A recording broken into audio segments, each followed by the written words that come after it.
नमस्कार प्यारे विद्यार्थियों, स्टडी विद प्रकाश साथ यूट्यूब चैनल पर आपका स्वागत है। आज हम सामाजिक विज्ञान के अध्याय भारतीय अर्थव्यवस्था के क्षेत्रक के प्रश्नोत्तरों का अध्ययन करेंगे। लघुतात्मक प्रश्नोत्तर के साथ भी हम अति लघुतात्मक प्रश्नोत्तर की भी तैयारी करते हैं, इसलिए आप कॉपी और पेन साथ में लेकर बैठे। साथ ही हम उत्तर को तर्क के साथ सरलता से समझाने का प्रयास करते हैं, इसलिए आप वीडियो को पूरा देखें और साथ ही गहनता से अध्ययन करें, क्योंकि आगे प्रश्नोत्तर के साथ ही हम कई प्रकार के मैटर को बताते हैं जो बाद में आने वाले प्रश्नोत्तरों में आपके लिए बहुत ही सहायक होने वाला है।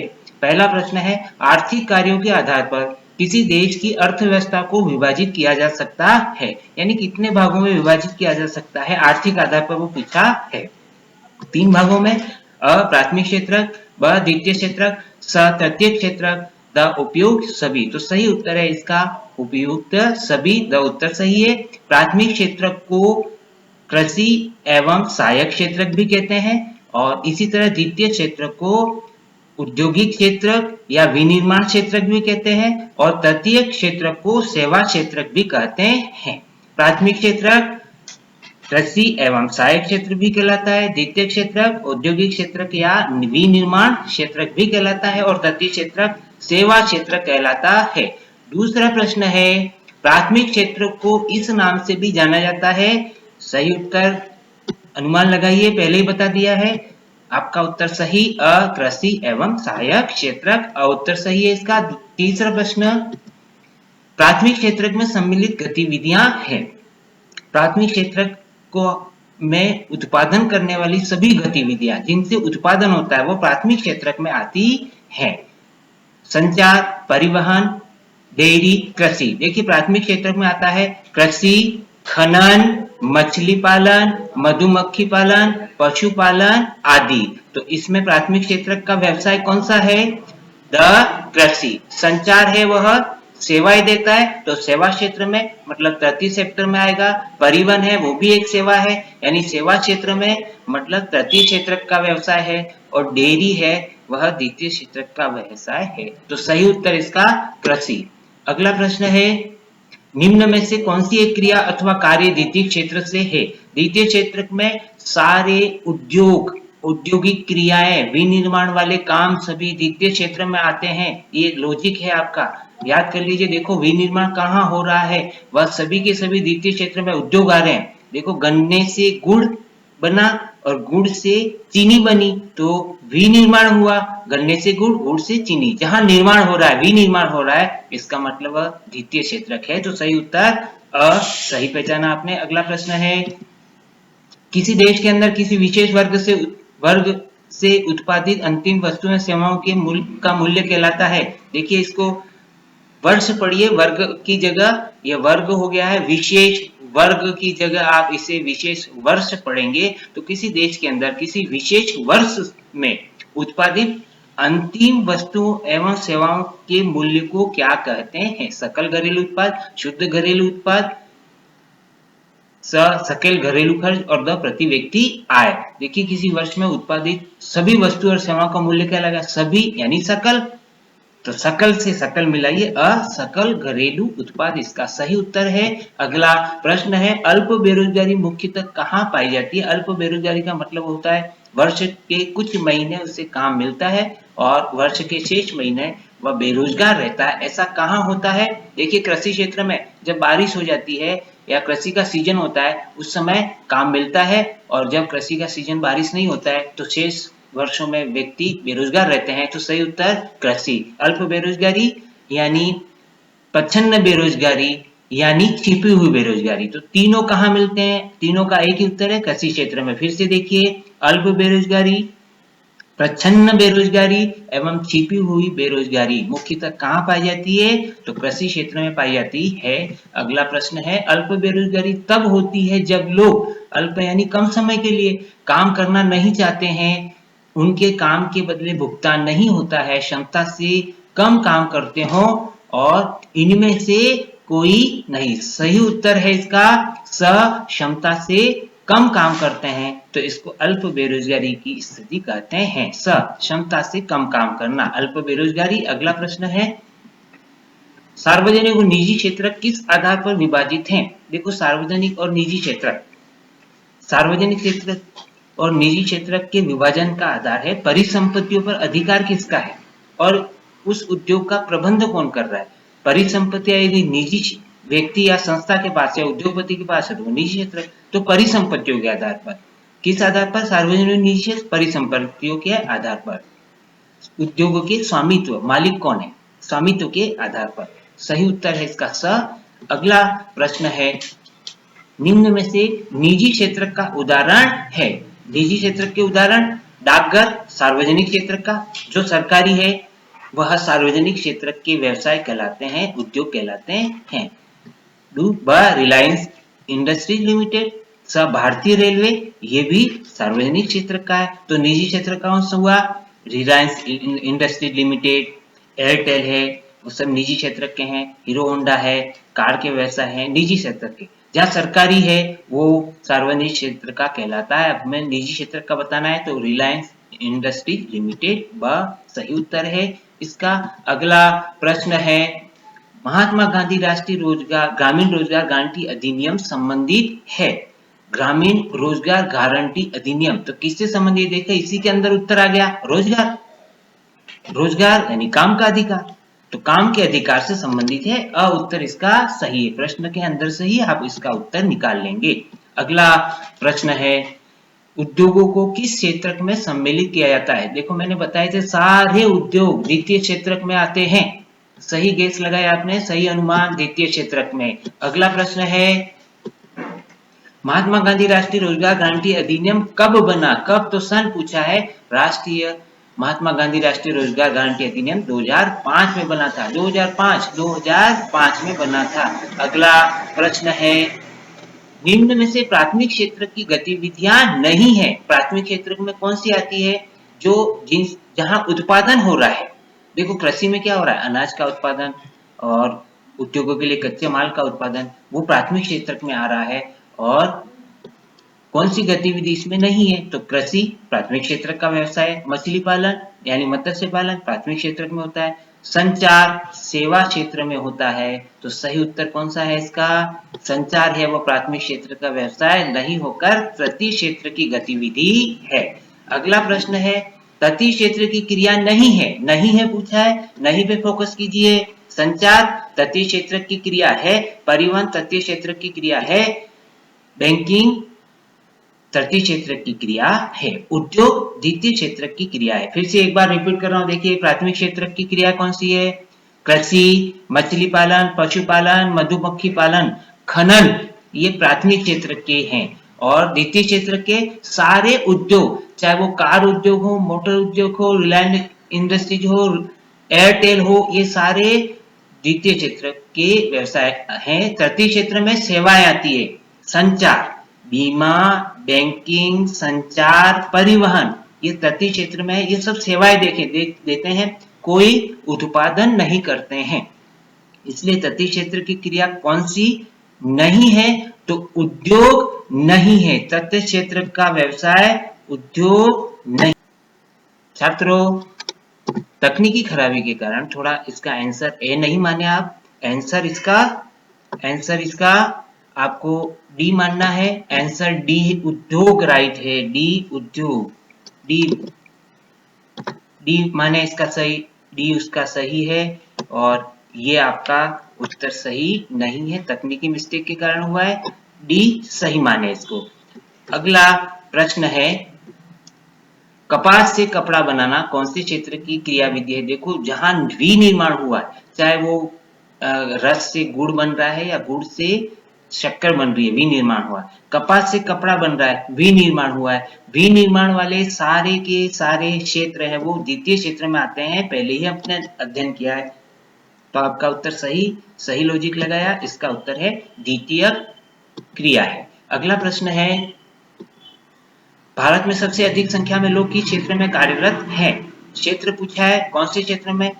प्राथमिक, द्वितीयक, तृतीयक, चतुर्थक। देखिए इसमें गहनता से अध्ययन करें इसका। सबसे अधिक रोजगार देने वाला क्षेत्र प्राथमिक है, यानी रोजगार कौन देता ज्यादा? प्राथमिक क्षेत्र। तो ज्यादा लोग कहाँ काम कर रहे हैं? प्राथमिक क्षेत्र में।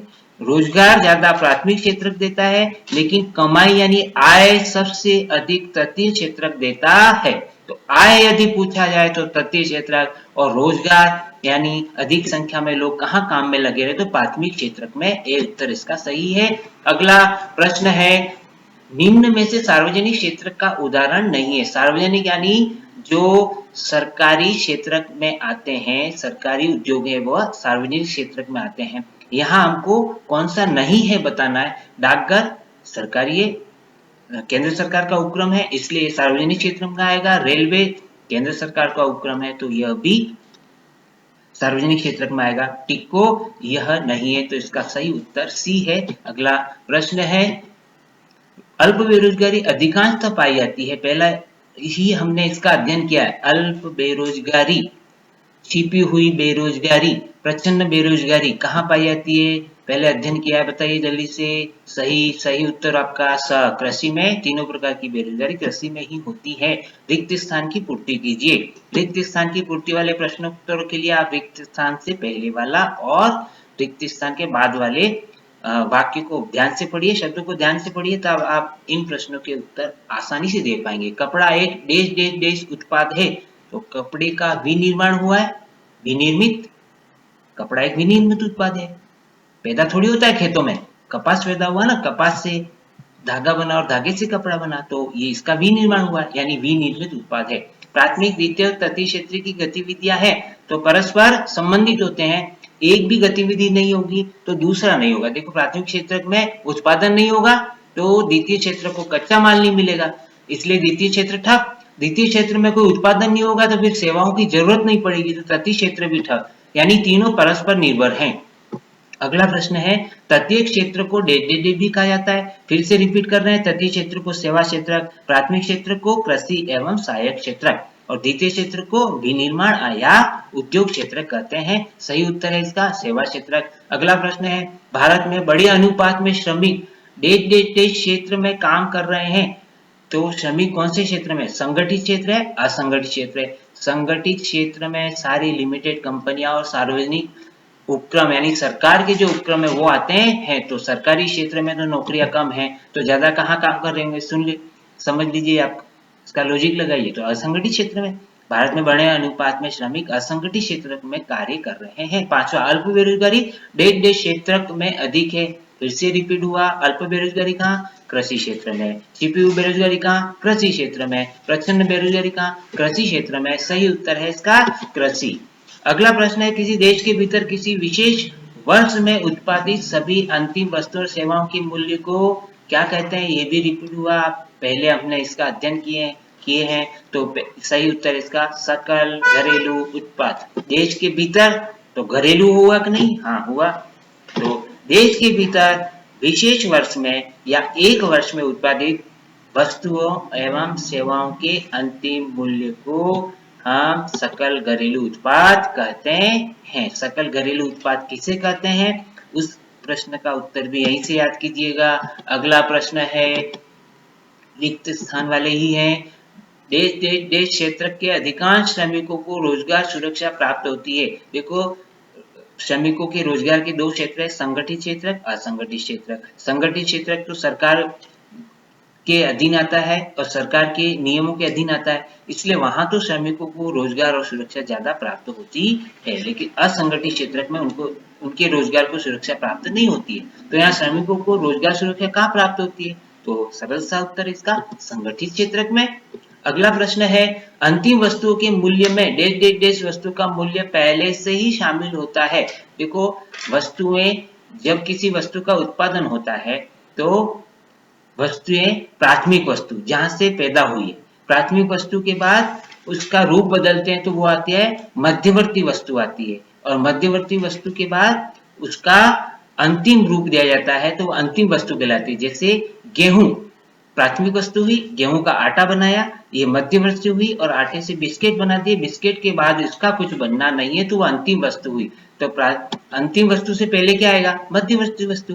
और प्राथमिक वस्तु के बाद क्या आएगा, तो वो भी मध्यवर्ती वस्तु आएगा। तो 3 प्राथमिक, मध्यवर्ती और अंतिम वस्तु। अल्प बेरोजगारी को डेज बेरोजगारी भी कहते हैं, ये भी आ गया है, पहले अध्ययन किया है हमने। अल्प बेरोजगारी छिपी हुई बेरोजगारी कहिए या प्रचंड बेरोजगारी कहिए, एक ही बात है। अगला प्रश्न है, सार्वजनिक क्षेत्र में अधिकांश परिसंपत्तियों पर डेज डेज डेज का अधिकार होता है। तो सार्वजनिक क्षेत्र में तो सरकार का अधिकांश परिस्थिति है, सार्वजनिक क्षेत्र यानी सरकार, तो सरकार का, सार्वजनिक आते ही सरकार समझ लेना। अगला प्रश्न है, अति लघुत्मात्मक प्रश्नोत्तर है। पहला प्रश्न है, प्राथमिक क्षेत्रों में शामिल की जाने वाली किन्हीं 2 गतिविधियों के नाम लिखिए। हमने अधिक गतिविधियों का अध्ययन किया है। पहला कृषि, मछली पालन, पशुपालन, मधुमक्खी पालन और खनन, ये प्राथमिक क्षेत्र के व्यवसाय हैं। अगला प्रश्न है, किस क्षेत्र में प्रकृति से प्राप्त उत्पादों का रूप परिवर्तित किया जाता है। रूप परिवर्तित कहाँ हो रहा है, देखिए प्राथमिक क्षेत्र में यदि कृषि के द्वारा कपास पैदा हुआ और कपास से धागा बना, तो धागा बनने की क्रिया यानी कपास का रूप बदल के धागा, धागे का रूप बदल के कपड़ा, तो ये है कहाँ होता है, ये द्वितीय क्षेत्रक में होता है।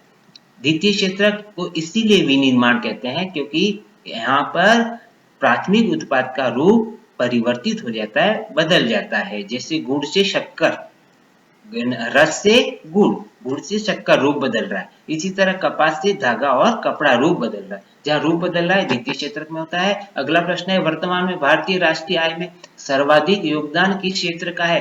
पहले हमने इसको बताया था, आय यानी रोजगार देने वाला, सबसे अधिक रोजगार देने वाला है प्राथमिक क्षेत्र और आय देने वाला है थर्ड सेक्टर यानी तृतीय क्षेत्र।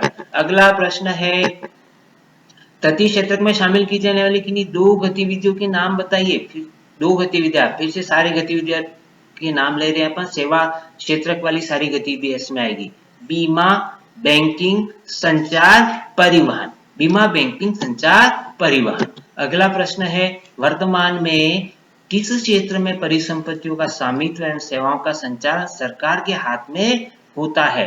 जहां परिसंपत्तियों का स्वामित्व यानी मालिकाना हक सरकार के हाथ में हुआ तो वो सार्वजनिक क्षेत्र हुआ, और जहां परिसंपत्तियों का मालिकाना हक यानी स्वामित्व निजी व्यक्ति या किसी फर्म के पास है तो वह निजी क्षेत्र हुआ। भारत में सार्वजनिक क्षेत्र का कोई एक उदाहरण दीजिए। बहुत सारे उदाहरण आ गए हैं पहले। डाकघर सार्वजनिक क्षेत्र का उदाहरण, रेलवे सार्वजनिक क्षेत्र का उदाहरण, BSNL यानी भारतीय संचार निगम लिमिटेड सार्वजनिक क्षेत्र का उदाहरण, सरकारी क्षेत्र यानी सार्वजनिक क्षेत्र, भारतीय रेलवे, डाक सार्वजनिक क्षेत्र के उदाहरण है। अगला प्रश्न है, रोजगार के आधार पर क्षेत्रों के नाम लिखिए। रोजगार के आधार पर क्षेत्र को कितने भागों में बांटते हैं, तो रोजगार के आधार पर 2, संगठित और असंगठित क्षेत्र। अर्थव्यवस्था को आर्थिक आधार पर, अर्थव्यवस्था को कि कितने क्षेत्रक है ऐसा पूछे तो, या आर्थिक आधार पर कितने क्षेत्रक होते हैं, तो आर्थिक आधार पर 3, प्राथमिक, द्वितीयक, तृतीयक, और रोजगार के आधार पर 2, संगठित और असंगठित रोजगार के आधार पर। अगला प्रश्न है, स्वामित्व के आधार पर आर्थिक गतिविधियां कौन सी होती है, यानी स्वामित्व यानी मालिक कौन है, मालिक है तो सरकार होगी या निजी व्यक्ति या उद्योगपति होगा। तो स्वामित्व के आधार पर भी 2, कौन कौन से, सार्वजनिक क्षेत्र और निजी क्षेत्र। अगला प्रश्न है, प्राथमिक क्षेत्र किसे कहते हैं। देखो प्राथमिक क्षेत्र में कृषि वगैरह आते हैं, कृषि है, पशुपालन है, तो प्राथमिक क्षेत्र किसे कहेंगे, तो प्राथमिक संसाधनों का उपयोग करके किसी वस्तु का उत्पादन किया जाता है उसे प्राथमिक क्षेत्र कहते हैं। जैसे कृषि, मत्स्य, खनन, डेयरी आदि। प्राथमिक संसाधन कौन से हुए, जैसे खेती करेंगे तो हम किसका उपयोग करेंगे, प्राथमिक संसाधन जैसे मिट्टी है, जल है, वायु है। पृथ्वी, जल, वायु, मिट्टी वो मनुष्य ने नहीं बनाया है, ये प्रकृति से प्राप्त है। तो प्रकृति से प्राप्त जो संसाधन है उसका उपयोग हम कर रहे हैं, वो प्राथमिक क्षेत्र में आते हैं। तो जब प्राथमिक संसाधनों का उपयोग करके किसी वस्तु का उत्पादन किया जाता है तो इसे प्राथमिक क्षेत्र कहते हैं। उदाहरण के कृषि, मत्स्य, खनन, डेयरी आदि। अगला प्रश्न है, द्वितीय क्षेत्र किसे कहते हैं, जब प्राकृतिक उत्पादों से प्राप्त, प्राकृतिक उत्पादों से या यूं कहिए प्राथमिक क्षेत्र से प्राप्त उत्पादकों को विनिर्माण प्रणाली के द्वारा उसके रूप में परिवर्तित किया जाता है तो इसे द्वितीय क्षेत्रक कहते हैं। जैसे उद्योग, जैसे एक उदाहरण से समझते हैं हम, प्राथमिक उत्पाद कौन सा हुआ है? एक प्राथमिक उत्पाद हम लेते हैं कपास, खेती से पैदा हुआ प्राथमिक उत्पाद, और इसके बाद इसका हमने गेहूं से क्या बना, कपास से क्या बनाया? धागा या कपड़ा। तो इसका अगला प्रश्न है, तृतीय क्षेत्रक किसे कहते हैं? देखो तृतीय क्षेत्र क्या है? सेवा क्षेत्रक है और किसी भी चीज का उत्पादन यह नहीं करता है, उत्पादक क्षेत्रक नहीं है।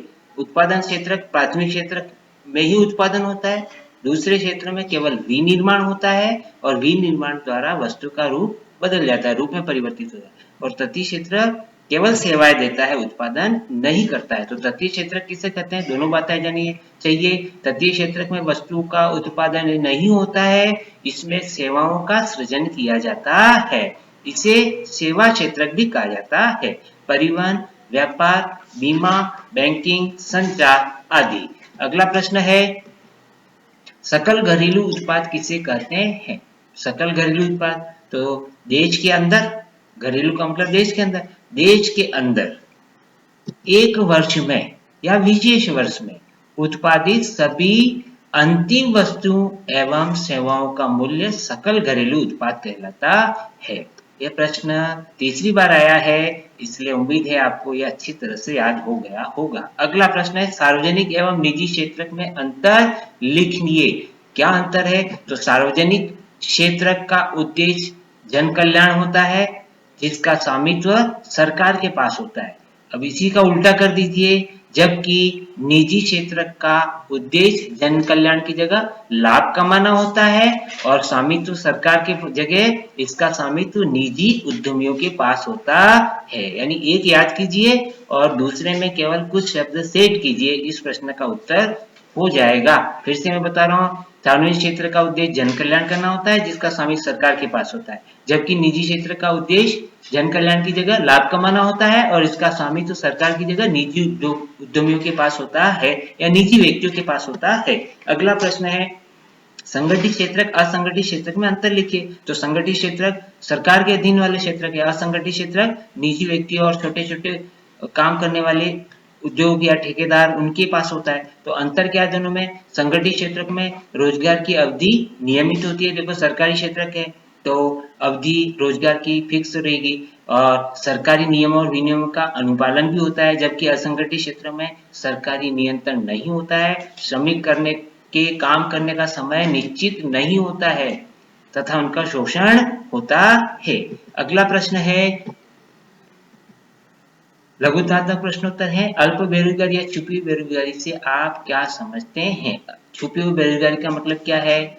इसका अर्थ है व्यक्ति काम पर लगा हुआ होता है लेकिन उत्पादन में उसका योगदान नहीं होता है, उसे हटा भी ले तो उत्पादन पे कोई फर्क नहीं पड़ने वाला, यही छिपी हुई बेरोजगारी है। ऐसी आर्थिक गतिविधि जिसमें लगे हुए व्यक्ति कुछ काम करते हैं परंतु किसी को पूर्ण रोजगार प्राप्त नहीं होता है, मतलब उनका उत्पादन में कोई योगदान नहीं होता है। यदि उन्हें हटा भी दिया जाए तो उत्पादन पे कोई प्रभाव नहीं पड़ता है, इसको हम अल्प बेरोजगारी या छुपी बेरोजगारी अथवा प्रच्छन्न बेरोजगारी कहते हैं। अगला प्रश्न है, भारत में बेरोजगारी दूर करने के कोई 2 सुझाव दीजिए। बेरोजगारी दूर करने के सुझाव क्या है? तो प्राथमिक क्षेत्र जो है, द्वितीय क्षेत्र जो है, उनमें अधिक विकास होना चाहिए। तो भारत में आधारभूत संरचना जैसे परिवहन है, संचार है, बैंकिंग है आदि का विकास किया जाना चाहिए तथा कृषि एवं उद्योगों का विकास हो सके। तो तीनों ही क्षेत्रों का विकास हो गया। आधारभूत संरचना में विकास करेंगे, आधारभूत संरचना में क्या आएगा? परिवहन, संचार, बैंकिंग आदि, उसका विकास होने से कृषि एवं उद्योगों का विकास हो जाएगा और बेरोजगारी दूर होगी।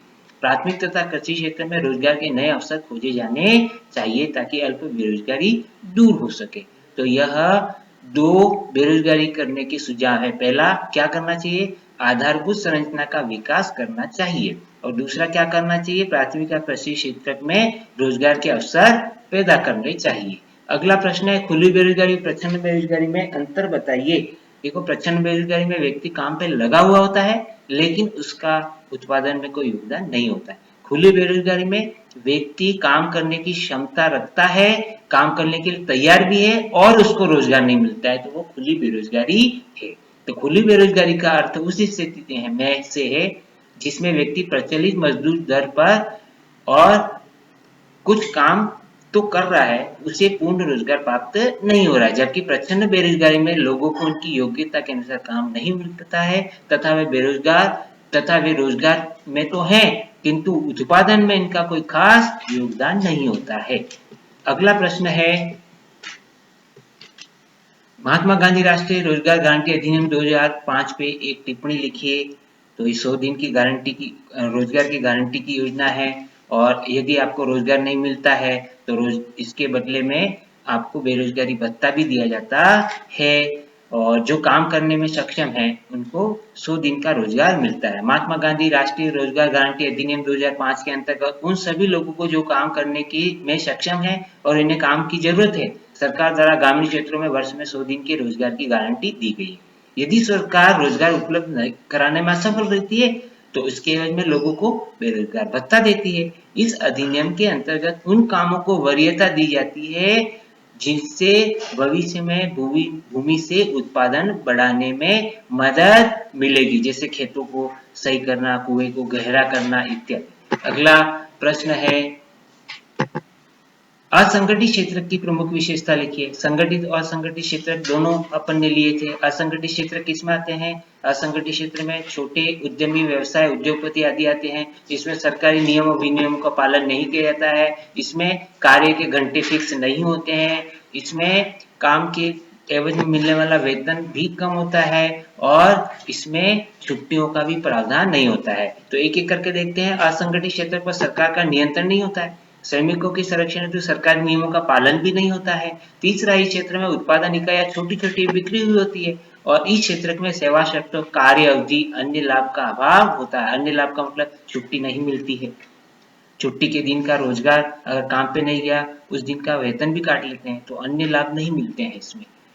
अगला, श्रमिकों की मजदूरी कम एवं रोजगार अनियमित होता है। जैसे काम खत्म हो गया या और श्रमिकों की आवश्यकता नहीं है तो उसी समय श्रमिकों को हटा दिया जाता है, तो यहाँ पर रोजगार अनियमित होता है। अगला प्रश्न है, सार्वजनिक क्षेत्र की आवश्यकता क्यों है? सार्वजनिक क्षेत्र क्यों जरूरी है, यानी सरकारी क्षेत्र क्यों जरूरी है? देखो, बड़े बड़े कुछ काम ऐसे होते हैं जहां भारी मात्रा में पूंजी का निवेश करना पड़ता है, जैसे सड़कें हैं, पुल निर्माण है, ऐसे बड़े बड़े योजना है, तो इसके लिए सार्वजनिक क्षेत्र की आवश्यकता होती है, क्योंकि निजी क्षेत्र यहाँ भारी मात्रा में निवेश नहीं कर पाता है। सार्वजनिक क्षेत्र में चलाई जाने वाली समाज कल्याण की योजना है। समाज कल्याण की योजना भी निजी क्षेत्र नहीं चलाता, वो तो अपने लाभ के लिए काम करता है। तो समाज कल्याण की योजना देश के विकास के लिए आवश्यक है और इसके लिए भी सार्वजनिक क्षेत्र की आवश्यकता होती है। देश में गरीबी और बेरोजगारी दूर करने के लिए सार्वजनिक क्षेत्र आवश्यक है। सार्वजनिक क्षेत्र में भारी पूंजी होती है, जिससे पूंजी निर्माण की दर तीव्र होती है। सड़कों, पुलों, रेलवे, बिजली बांध आदि का निर्माण का ढांचागत विकास तथा सिंचाई क्षेत्र में सार्वजनिक क्षेत्र का विशेष योगदान होता है। इन कारणों से सार्वजनिक क्षेत्र की आवश्यकता होती है। अगला प्रश्न है, प्राथमिक, द्वितीय, तृतीय क्षेत्र परस्पर किस प्रकार निर्भर हैं? तो पहले हमने इसका अध्ययन किया था, परस्पर निर्भर हैं। अर्थव्यवस्था के तीनों क्षेत्र एक दूसरे पर परस्पर निर्भर हैं। प्रत्येक क्षेत्र का विकास अन्य क्षेत्र पर निर्भर करता है, क्योंकि प्रत्येक क्षेत्र अन्य क्षेत्र की वस्तुएं तथा सेवाएं बेचता है तथा अपने स्वयं की जरूरतों की सेवाएं अथवा वस्तुएं अन्य क्षेत्र से खरीदता भी है। तो प्रत्येक क्षेत्र वस्तु और सेवा बेचता भी है और प्रत्येक क्षेत्र अपनी आवश्यकता के लिए दूसरे क्षेत्र से वस्तु और सेवाएं खरीदता भी है। इस प्रकार ये परस्पर निर्भर है। अगला प्रश्न है, एक के लिए जो विकास है दूसरे के लिए विकास न भी हो, उक्त कथन को उदाहरण से स्पष्ट कीजिए। एक के लिए जो विकास है जरूरी नहीं दूसरे के लिए विकास हो, क्योंकि पहला है, एक व्यापारी अपनी वस्तु को ऊंची कीमतों पर बेचना चाहता है, परंतु एक गरीब उस वस्तु को कम से कम कीमत पर खरीदना चाहता है। तो व्यापारी के लिए क्या है, बढ़ी हुई कीमतें व्यापारी के लिए क्या है, फायदे का, लेकिन एक गरीब के लिए वो क्या है, नुकसानदायक है। इसलिए एक के लिए जो विकास है दूसरे के लिए विकास हो जरूरी नहीं है। एक मजदूर है, वो मजदूरी अधिक चाहता है परंतु उद्योगपति के लिए ठीक नहीं हो सकता है। उद्योगपति चाहता है कि उसे कम मजदूरी पर श्रमिक मिल जाए, जबकि मजदूर क्या चाहता है, उसे अधिक से अधिक मजदूरी मिले। परिवहन लीजिए, परिवहन को सुगम बनाने के लिए चौड़ा रोड परिवहन का अच्छा साधन है, परंतु रोड चौड़ा बनाने से किसानों की कृषि योग्य भूमि में कमी आ जाती है। तो रोड चौड़ा होना परिवहन की दृष्टि से ये विकास हो सकता है, लेकिन यही विकास किसान के लिए विकास नहीं है, क्योंकि उसकी कृषि भूमि चली जाएगी। तो इस प्रकार हम कह सकते हैं कि एक व्यक्ति के लिए जो विकास है, दूसरे के लिए जरूरी नहीं है वह विकास हो। अगला प्रश्न है, महात्मा गांधी ग्रामीण रोजगार गारंटी अधिनियम, इसका विस्तृत रूप है म यानी महात्मा, गा यानी गांधी, ग्रा यानी ग्रामीण, रो यानी रोजगार गारंटी अधिनियम 2005। भारत में 5 से 29 वर्ष आयु वर्ग की जनसंख्या का प्रतिशत 5 से 29 वर्ष आयु वर्ग की जनसंख्या का प्रतिशत 60% है। इस प्रकार भारत इसीलिए युवाओं का देश कहा जाता है। 5 से 29 वर्ष की आयु में 60% आबादी है। अगला है सकल घरेलू उत्पाद में सर्वाधिक योगदान, तो पहले ही पढ़ा था, सबसे ज्यादा कमा के कौन देता है, यानी सर्वाधिक घरेलू उत्पादन में सर्वाधिक योगदान किसका, थर्ड सेक्टर का। और सबसे ज्यादा रोजगार कौन सा देता है, तो प्राथमिक क्षेत्र देता है। भारत में सर्वाधिक रोजगार उपलब्ध कराने वाला प्राथमिक क्षेत्र। खुली बेरोजगारी, इस प्रकार की बेरोजगारी, खुली बेरोजगारी किसे कहते हैं, तो देखिए खुली बेरोजगारी कि में लोगों के पास रोजगार नहीं होता है, और खुली बेरोजगारी प्रायः शहरों में होती है। खुली बेरोजगारी प्रायः कहाँ होती है, तो प्रायः शब्द आते ही आप बोलिए कि खुली बेरोजगारी प्रायः शहरी क्षेत्रों में होती है। और प्रच्छन्न या छिपी हुई बेरोजगारी कहाँ होती है, तो वह ग्रामीण क्षेत्रों में होती है। छुपी हुई प्रच्छन्न बेरोजगारी ग्रामीण क्षेत्रों में, खुली बेरोजगारी प्रायः शहरी क्षेत्रों में होती है। मध्यवर्ती वस्तुएं ऐसी वस्तुएं जिन्हें अंतिम वस्तु और सेवाओं के उत्पादन में काम में लिया जाएगा, वो मध्यवर्ती वस्तु कहलाती है। उदाहरण देके भी मैंने आपको समझाया था, गेहूं प्राथमिक वस्तु हुई, गेहूं से आटा बना, ये मध्यवर्ती वस्तु हुई, और आटे से बिस्किट बना, तो बिस्किट किससे बना, मध्यवर्ती वस्तु से। तो मध्यवर्ती वस्तुएं जो अंतिम वस्तुओं और सेवाओं के उत्पादन में काम में ली जाती है, वो मध्यवर्ती वस्तु कहलाती है। अगला प्रश्न है, विकसित देशों की जीडीपी में सर्वाधिक योगदान किसका होता है। जो विकसित देश है उनकी जीडीपी में सर्वाधिक योगदान, जीडीपी का मतलब ग्रॉस डेवलपमेंट प्रोडक्ट, तटीय क्षेत्र का, विकसित देशों की जीडीपी में तटीय क्षेत्र का, और जो अविकसित है उनकी जीडीपी में प्राथमिक क्षेत्र का अधिक योगदान होता है। विकसित, तटीय क्षेत्र, पिछड़े हुए देश, प्राथमिक क्षेत्र का योगदान अधिक होता है। मित्रों, छात्रों, सब्सक्राइब कीजिए चैनल को, ताकि आपको हमारे आने वाले वीडियो का समय पर नोटिफिकेशन मिल सके। घंटी को प्रेस कीजिए। आपने इस वीडियो को पूरा देखा, इसके लिए बहुत बहुत धन्यवाद। बड़े ध्यान से देखिए इसको, और एक से दो बार देखिए इसको, आपके कॉन्सेप्ट क्लियर हो जाएंगे। बहुत बहुत धन्यवाद, आपने वीडियो देखा इसके लिए। जय हिंद, जय भारत।